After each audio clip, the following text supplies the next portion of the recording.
Human stupidity can be a complex, intricate, and controversial topic. We've been acting stupid for as long as we've acted intelligently, and perhaps even longer than that. Even our forefathers who founded great civilizations were not immune from being stupid. Welcome to Nutty History. Today we are looking back at the strangest traditions of ancient Greece. The sweaty potion.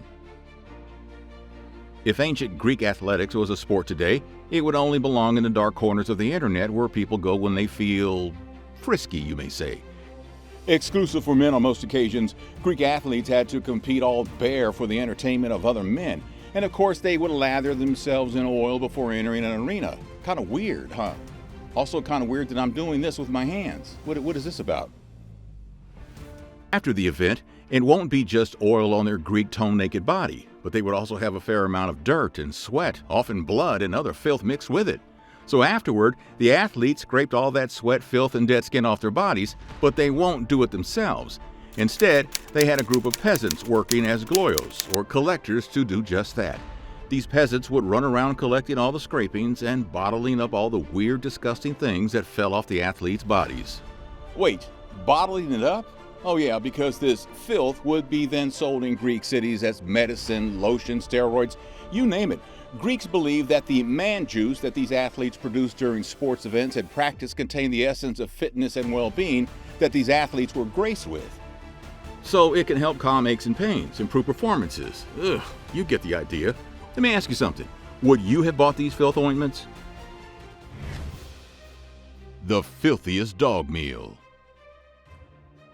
One of the major downsides of time traveling to ancient Greece would not only be the lack of modern healthcare, but also how bizarre and often disgusting medicine was back in the day. The doctors would eat your earwax to figure out what was wrong with you, and if you were a woman, almost every cure involved cattle excrements for some reason. Still, the biggest issue was the lack of understanding about most humans' ailments and therefore absence of definite cures and medicines. Take, for example, the case of Heraclitus. Heraclitus was an ancient Greek pre-Socratic philosopher from the city of Ephesus, which was then part of the Persian Empire. He is mostly remembered for his identical opposite theory about cosmology and the principle that change is the only constant in the universe. Those ideas definitely sit well with our current knowledge of the universe and the principles of positive and negative forces as well as entropy. Now, he was really a smart guy, but hold on to that thought for a second, because wait till you hear how he died. In his last days, Heraclitus was suffering from dropsy, also known as edema. The physicians back then knew no way to solve such a disorder, and they told him so. But the man who could figure out certain secrets of the cosmos was sure that he was clever enough to figure out a cure by himself. And he did. Well, at least he tried. He figured that if he managed to empty his intestines by drawing off the moisture, he could get the problematic fluid out of his body. To do so, the man covered himself in fresh cow dung and decided to take a sun bath. Now, if you've always lived in the city and never had to deal with cow dung, here's something interesting you may not know. Cow dung dries up really quickly in the heat and turns into solid cakes. And I'm not talking about the kind of cake you should eat. I'm talking cow dung cake. That's what happened. After lying a whole day in the sun, Heraclitus found the cow dung around his body had dried up like a mold, rendering him completely immobile. He tried to stand up, but he couldn't. He called for help, but his voice only drew wild dogs. Uh-oh. They saw a caked-up man unable to move, and they thought, dinner. And that's how Heraclitus was no more. Think well before you cover yourself with strange things on the beach next time. Take my undies. Flying bras and undies are a common occurrence in modern world concerts where everyone is a bit crazy. I'm a raver myself. Just kidding. I don't even know what a raver is. Anyway, but would somebody throw their undergarments at a president of their country? In ancient Greece, they did. In the early years of Athens, the city was ruled by a tyrant named Draco, who was such a harsh and despotic ruler that today we call such strong laws the Draconian laws. Yet the man who was the inspiration behind the name for tyrannical rulings wasn't hated for his methods in the city he ruled. Draco was in fact one of the most beloved and popular leaders of ancient Athens of all time. They loved him to death, his death. Yeah, if the legend is supposed to be true, they used to love him so much that Athenians would rip off their tunics, loincloths, togas, whatever they were wearing, and throw them at him. Once, after he delivered a speech in a theater in Aegina, the crowd went absolutely wild, and they kept throwing everything they were wearing at him until they had nothing left on their body to hide their shame. Draco, on the other hand, got over-encumbered and suffocated under the heap of garments, and by the time they dug him out, the man had stopped breathing. So if it is true, Athenians literally killed their leader with love and underwear.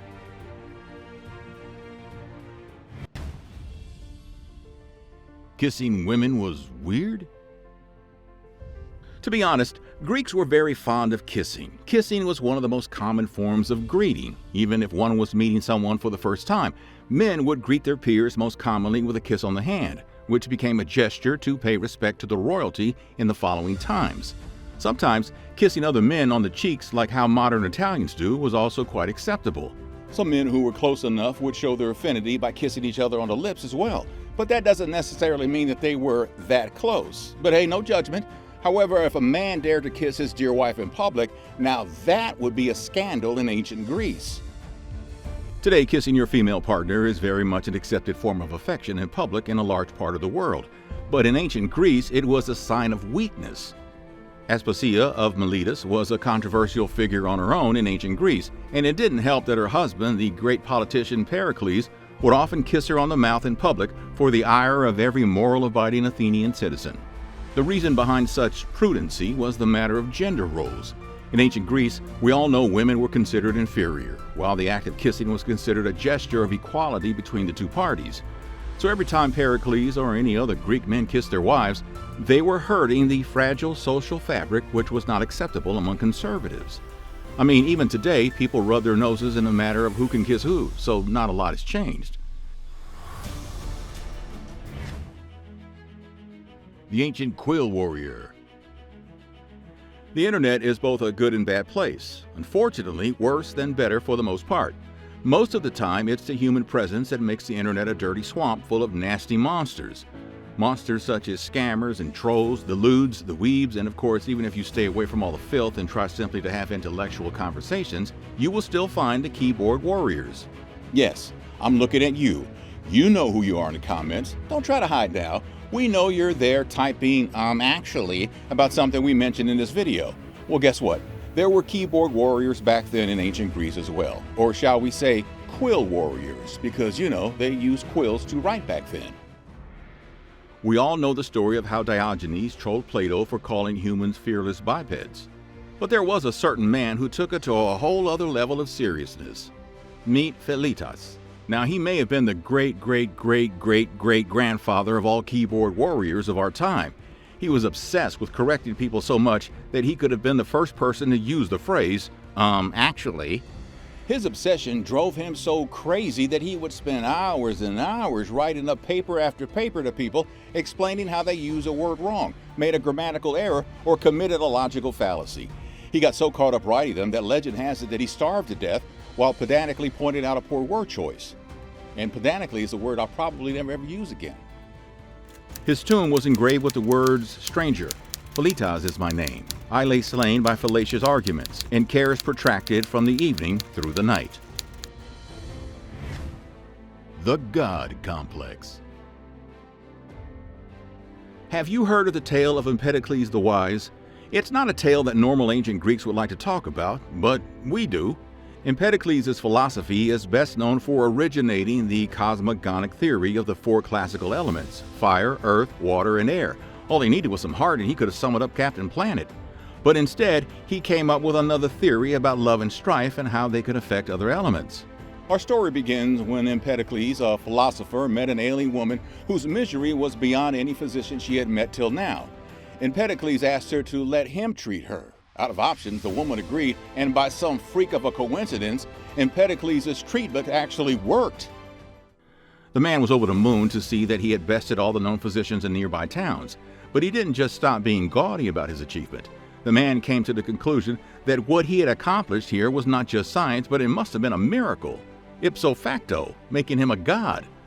As the word spread, people demanded proof of his divinity. It was a big deal for them. The last person to ascend to godhood according to Greek mythology was Heracles, and he was born half a god anyway, given if he even existed. So Empedocles gathered up 80 people, climbed up to the top of a volcano, and announced that he was now immortal, and to prove so, he jumped down the volcano. Well, the first step was accomplished, but what about the second step? That was supposed to be his unscathed return. But no matter how long those people waited, Empedocles never returned. Maybe any day soon?